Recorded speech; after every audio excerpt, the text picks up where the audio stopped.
Are you ready to peer through the veil of time? Beyond the facade of devotion and power that has reigned in the heart of Rome for over 2 millennia? This is not merely a city-state, it is a citadel of secrets, a repository of knowledge, a witness to events that have shaped the course of history. Welcome to the Vatican. A place where every stone whispers a legend, and every shadow guards a secret. Our story does not begin today.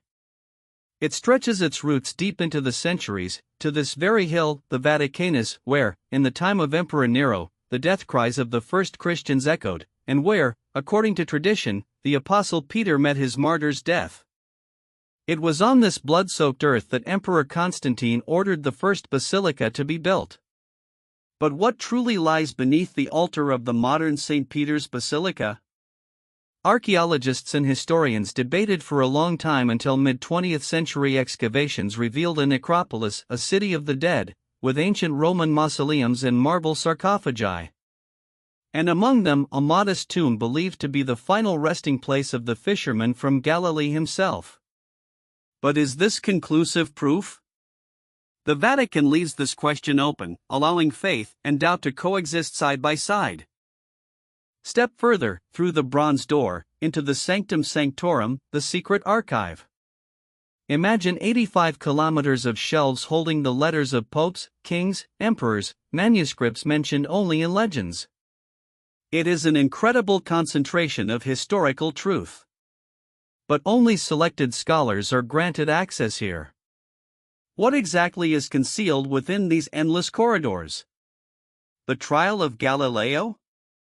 The records of the Templars, destroyed with the Pope's blessing? The correspondence of Pius XII with the Nazi regime?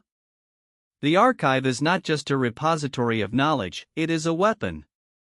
And every document within it is a potential bomb, capable of shattering reputations and altering our understanding of the past. This leads us to the most enigmatic pages of Vatican history. The year is 1849. The Roman Republic. Pope Pius IX flees the city. And then mysteriously returns. How? With the help of French troops? Or through dark political deals we will never know about? And what happened in September 1978 to Pope John Paul I, who reigned for only 33 days?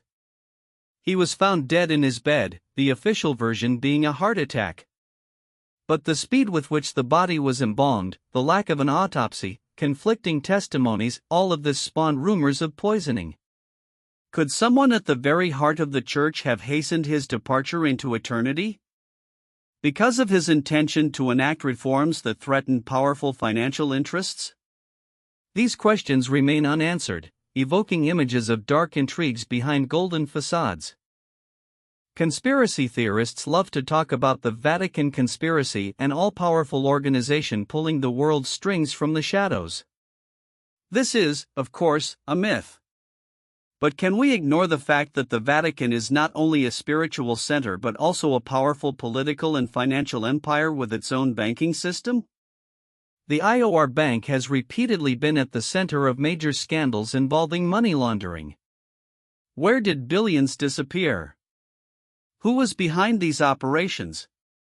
Financial might, hidden beneath a mask of humility, this is a secret with a very real, rather than mystical, foundation. So what does it all mean? Perhaps the true secret of the Vatican lies not in specific artifacts or even in specific crimes. Perhaps it is hidden in the very essence of this institution, in the incredible tension between the sacred and the profane, between the eternal spiritual mission and temporary political power. This is a place where faith collides with the reality of authority, where the revelation of divine truth can be postponed for the sake of preserving earthly influence. Therefore, when you look at the dome of St. Peter's gleaming under the Roman sun, remember, you are not just seeing a symbol of faith. You are looking at a fortress of knowledge, a labyrinth of history, and a mirror of human nature. The Vatican teaches us that any great idea, any lofty goal, when passed through the prism of human institutions, inevitably becomes mingled with intrigue, power, and sin. And the deepest secret it guards may lie in the answer to the question, can pure spirituality survive in a palace filled with secular power? The answer to this, each person seeks in their own heart. And the Vatican continues to remain silent, guarding its secrets, as it has for 2 millennia. Let us delve deeper into the silent corridors where history is not written, but guarded. Beyond the known archives and the public basilicas, there exists another layer of Vatican secrecy, its clandestine diplomacy and its role as a global listening post. For centuries, the Holy See has maintained a unique network of nuncios, papal ambassadors, who operate with a discretion that often rivals that of intelligence agencies. They are the Pope's eyes and ears in every corner of the world, privy to the whispers of kings, presidents, and revolutionaries long before they become headlines. This soft power is a secret weapon, a form of influence built not on military might, but on information, trust, and a timeline measured in centuries, not electoral cycles. Consider the Vatican's enigmatic relationship with the world of finance. The Institute for the Works of Religion, the so-called Vatican Bank, has been a perennial source of intrigue. Its opacity, rooted in its sovereign status, has fueled countless conspiracy theories. The scandal of 1982, with the mysterious death of Banco Ambrosiano chairman Roberto Calvi, found hanging under Blackfriars Bridge in London, is inextricably linked to the IOR. Was it a suicide, or a mafia-style execution to silence a man who knew too much about the flow of God's money? The bank's shadowy transactions, allegedly used to funnel funds for everything from the Cold War's covert operations to modern-day money laundering, paint a picture of a financial entity operating in a gray zone between divine mission and earthly corruption.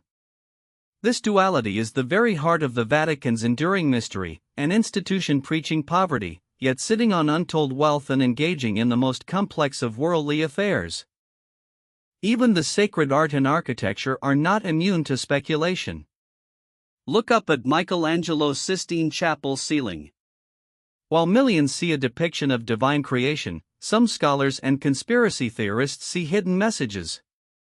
They point to the panel, the creation of Adam, suggesting the shape of the red cloth surrounding God and the angels resembles a perfect human brain. Was this Michelangelo's secret, heretical statement that divine wisdom is found not in the heavens, but within the human mind itself? Or observe the bizarre, 8,000-ton Egyptian obelisk that stands at the center of St. Peter's Square. It has no Christian significance, it is a pagan solar symbol, allegedly containing within its bronze globe at the top the ashes of Julius Caesar. Why was it placed there? What esoteric knowledge or symbolic power did the architects of the Renaissance wish to channel by centering the heart of Christendom around an ancient pagan monument? These are not just artistic choices, they are potential clues to a deeper, perhaps more universal and less orthodox, understanding of faith and cosmology that the Church has curated, yet never fully explained.